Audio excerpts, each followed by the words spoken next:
यूक्रेनी port city Odesa पर, जो कि बंदरगाह का इलाका है। रूस का हमला हुआ है। रूस ने ओडेसा पर दागे दर्जनों ड्रोन। रूसी सेना ने गेरान ड्रोन से अटैक किया है। रूसी हमले में 5 लोग घायल हुए हैं। कई इमारतें क्षतिग्रस्त हो गई।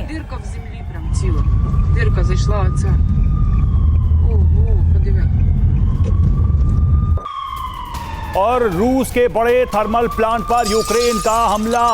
ओरेनबर्ग में रूसी प्लांट पर ड्रोन अटैक। थर्मल प्लांट के सब स्टेशन में लगी भीषण आग। यूक्रेनी बॉर्डर से 1600 किलोमीटर दूर हमला।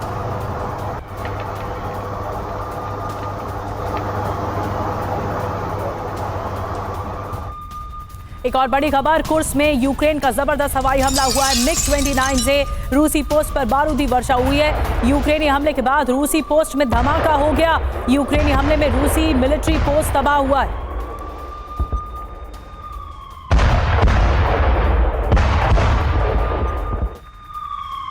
खेरसॉन में रूस का विध्वंसक हमला। रूस ने खेरसॉन पर ड्रोन से किया हमला। रूसी ड्रोन हमले में 3 लोगों की मौत। रूसी हमले में कई इमारतें क्षतिग्रस्त।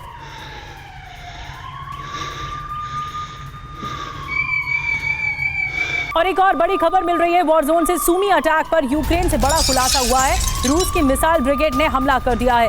112वीं और 448वीं मिसाइल ब्रिगेड का यह अटैक है।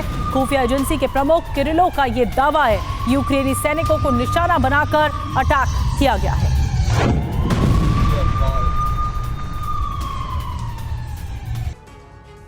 तो देखिए किस तरह से सूमी को टारगेट किया गया है रूस की खूंखार ब्रिगेड की तरफ से। कुछ अहम बातें, क्या दावे हैं। पहला दावा यह है, यूक्रेन की खुफिया एजेंसी का खुलासा। 112वीं और 448वीं मिसाइल ब्रिगेड का यह हमला हुआ है। मिसाइल ब्रिगेड ने 2 इस्कंदर मिसाइल दागी हैं और वोरोनिश और कुर्स्क में से ये मिसाइलें दागी गई हैं। ये देखिए किरिलो वुडानोव, चीफ खुफिया एजेंसी, उनकी तरफ से यह दावा किया गया है। और दूसरा दावा क्या है आपको बताते हैं। अमेरिकी राजदूत ब्रिजेट ब्रिंग का बयान सामने आया। सूमी पर क्लस्टर बम से हमला हुआ है। तीसरा दावा क्या है ये भी देख लीजिए। जहां हमला हुआ यूक्रेनी सेना वहां मौजूद थी। हमले के वक्त सेना का अवार्ड सेलिब्रेशन चल रहा था। नागरिक इलाके में सेलिब्रेशन पर यूक्रेन में नाराजगी देखने को मिली है।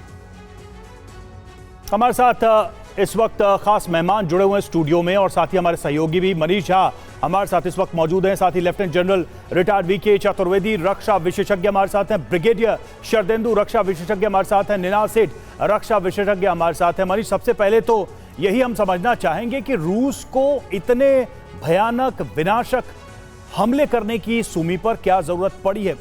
बैलिस्टिक मिसाइल, क्लस्टर बम, वाकई में देखिए सबसे बड़ी बात यह है कि सूमी को बेस बनाकर या सूमी के बैकग्राउंड में दरअसल लगातार कुर्स्क में दोबारा से अटैक करने की कोशिश हो रही है या बेलगोरोद में भी अटैक हो रहे हैं।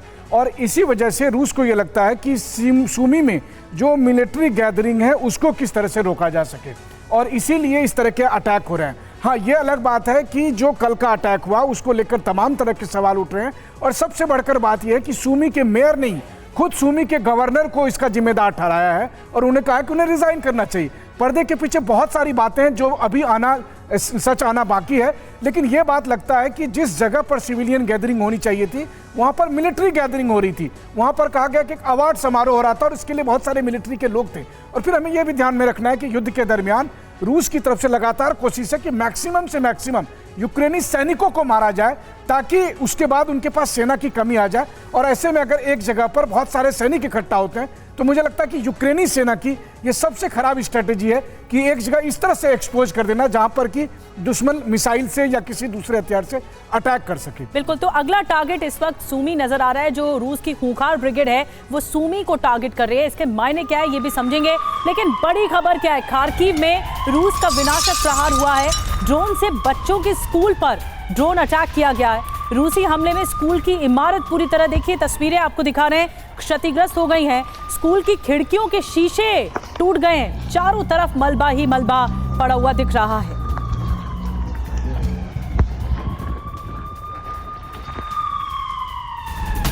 और रूस पर बड़े हमले की तैयारी में है यूक्रेनी फोर्स। यहां फ्रंटलाइन पर दर्जनों टैंकों का जमावड़ा। सूमी पर हमले के बाद फ्रंटलाइन की तरफ बढ़े टैंक।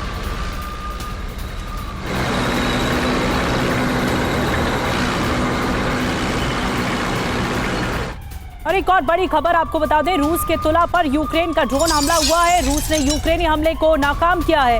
रूस ने यूक्रेन के 3 ड्रोन को मार गिराया है। तुला के एलेक्सिन के आसमान में जोरदार धमाका उठा और फिर यूक्रेनी हमले के बाद दहशत में लोग इस वक्त हैं।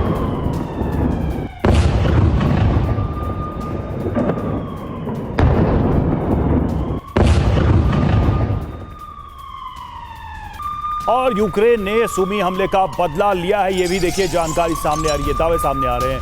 रूस के 2 ऊर्जा ठिकानों पर हमला किया गया है। रूस के रक्षा मंत्रालय ने बड़ा दावा किया है, बेल्गोरोड में 2 ऊर्जा ठिकानों पर अटैक किया गया है यूक्रेन की तरफ से। और आपको बताते हैं कि सूमी अटैक का बदला किस तरह से सामने आया। रूस की ऊर्जा पर हमला है। दरअसल ये एनर्जी को नेस्तनाबूद करने की कोशिश है। 24 घंटे में बेल्गोरोद में 2 बड़े हमले। यूक्रेन ने रूस के 2 ऊर्जा ठिकाने ध्वस्त किए हैं, यानी सूमी का बदला बेल्गोरोद से लिया जा रहा है। ऊर्जा ठिकानों पर हमले से बिजली पर असर पड़ा है। 600 घरों में बिजली सप्लाई ठप हो गई है। ये रूस के रक्षा मंत्रालय की तरफ से आंकड़े दिए गए हैं। इसके अलावा रूस का दावा क्या है, देखिए रूस दावा ये कर रहा है कि कीव ने ट्रंप का युद्ध विराम प्रस्ताव तोड़ा है। यूक्रेन से ऊर्जा ठिकानों पर हमले जारी हैं। रूस युद्ध विराम प्रस्ताव को मान रहा है। अब बड़ा सवाल क्या है? बड़ा सवाल यह है कि क्या बेल्गोरोद पर हमला सूमी का बदला है?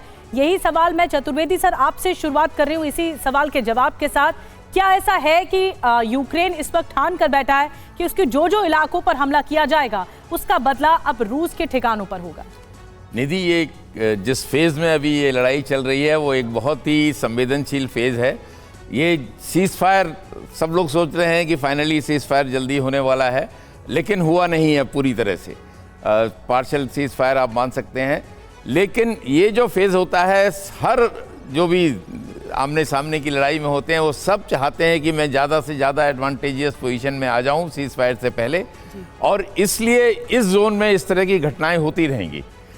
जो सुमी ने पे हमला हुआ उसके पलटवार में ज़रूर यूक्रेन ने ये हमला किया है, और इसलिए किया है कि उनके जो ट्रुप्स हैं उनका मनोबल बढ़े, वो जो हतोत्साहित हैं उनको थोड़ा सा जान आए, क्योंकि इस तरह की चीज़ें वाकई में डिमोरलाइजिंग होती हैं। और ट्रुप्स के लिए जिनके ऊपर ये हमला हुआ, अगर ये बात सही है कि वहाँ पे अवार्ड फंक्शन चल रहा था आर्मी का, तो वहाँ पे तो काफ़ी लोगों के हताहत होने का समाचार है। 34-35 लोग और करीब 200 के करीब इंजर्ड भी हैं। ये सब देखते हुए ये वो फेज़ है जो कि बहुत ही गंभीरता के साथ जिसमें दोनों देश लेंगे और हर हालत में कुछ ना कुछ ऐसा करेंगे जिससे कि वो एडवांटेजेस। और ये एरिया वो भी है जो कि कुर्स्क का इलाका है, जहाँ पे कि अभी पूरी तरह से उन्होंने, रशिया ने अपने आप एरिया को वापस नहीं ले पाया है। तो जो थोड़ा बहुत रह गया है उसको भी वो दोबारा लेने की कोशिश करेंगे और थोड़ा और एडवांटेजेस पोजीशन में जाने की कोशिश करेंगे।